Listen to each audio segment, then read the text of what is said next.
Hello viewers, welcome back to my channel, and today in this video I would like to show you how to fix your Facebook not open problem. So let's begin our video. So first you need to open your Play Store and then you need to type for Facebook, open it, and you need to check out your Facebook is updated or not. There you can see my Facebook is not updated. So I need to update my Facebook apps at first.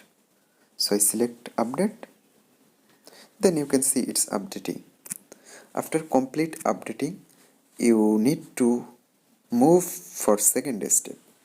So for second step, you need to go your phone settings,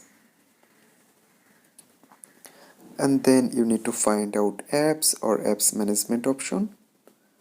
I have apps option, open it, then go to manage apps. Now go to search bar and type for Facebook, open it.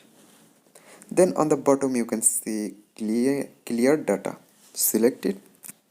Then you have the option clear cache, select it, and then OK. That's it. Now you can open your Facebook apps and your Facebook is not opening problem already solved. So hope guys this video can help you. Don't forget to like and subscribe.